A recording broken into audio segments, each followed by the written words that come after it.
Famille, le grand frère Alain Foucault nous a parlé de l'esclavage arabo-musulman. Aujourd'hui, il nous parle de l'esclavage. Alors que les blessures de cette première violence extrême sont encore vivaces, encore ouvertes, va suivre une nouvelle agression tout aussi subite et meurtrière. La traite négrière, le commerce triangulaire avec son corollaire de déportation, de déchirement des familles, d'éclatement de la société. Sur un total d'à peu près 12 millions d'Africains embarqués de force, environ 10 millions sont débarqués du fait de la forte mortalité à bord. Ils arrivent au Brésil, 45%.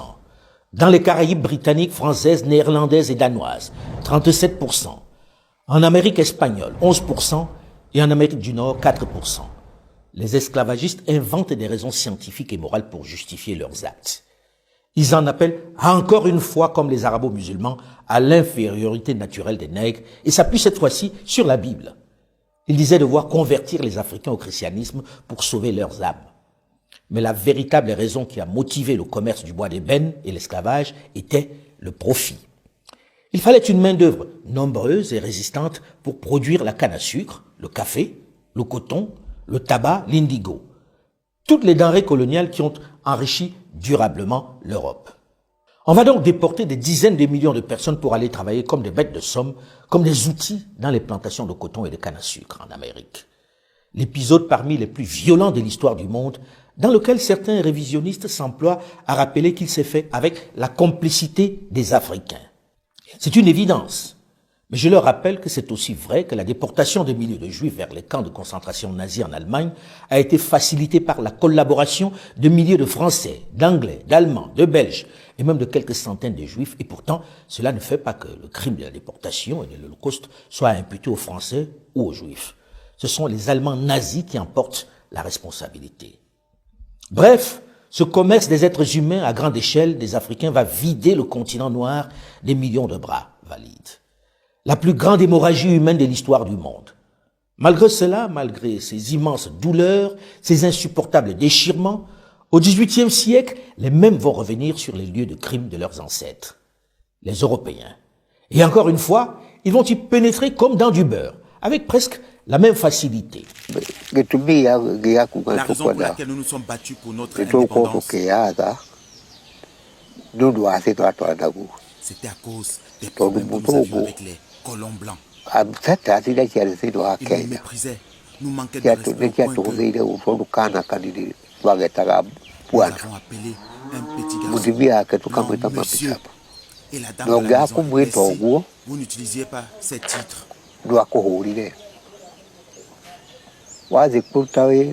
une résistance très vite matée au prix de nombreuses tueries. Il faut dire que, comme leurs parents, ils utilisent la même violence, la même cruauté. Nous étions enfermés dans un endroit entouré de barbelés. J'avais les mains attachées au-dessus de la tête.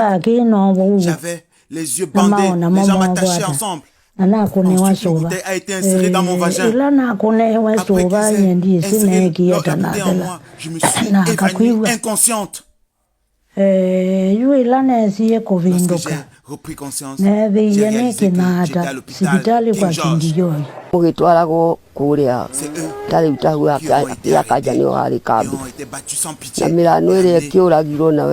corps des morts était exposé en public et couvert de feuilles de bananier à Jakarta. Ils sont 100 fois ni loi. Ils ne font pas de discernement entre femmes et enfants. Ils vont eux aussi aller dans certaines régions jusqu'à la castration des hommes, comme on l'avait déjà fait dans l'esclavage arabo-musulman. Le verre était connu pour castrer les hommes.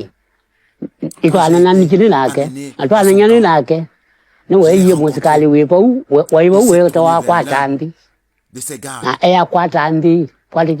à Kwantaki que le tenir m'a bloqué au sol. Il m'a fait tomber par terre. Il m'a écarté les jambes. Puis Luva est venu avec des pinces.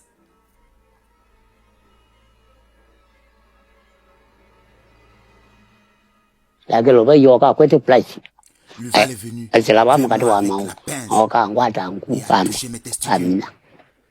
Il les a écrasés. Dit qu'ils se définissent comme des J'étais hommes mort. civilisés. Dans certaines régions, ils vont décapiter les résistants et exposer leurs têtes dans les marchés, comme dans l'ouest du Cameroun, en pays Bamileke. Question d'installer la peur. C'est la mission civilisatrice.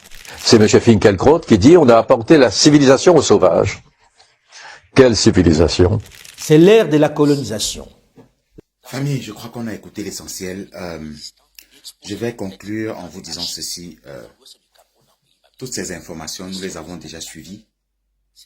Mais la répétition est la mère de la science. On a apporté la civilisation aux sauvages. Écoutez ces grands avocats. Quelle civilisation? C'est l'ère de la colonisation. On va vous parler de la colonisation dans le prochain épisode. Famille, ces gens-là ne nous ont jamais aimés. Et ils ne voudront pas de nous dans leur paradis inexistant parce qu'ils ne veulent pas de nous sur terre. Haché, haché, haché.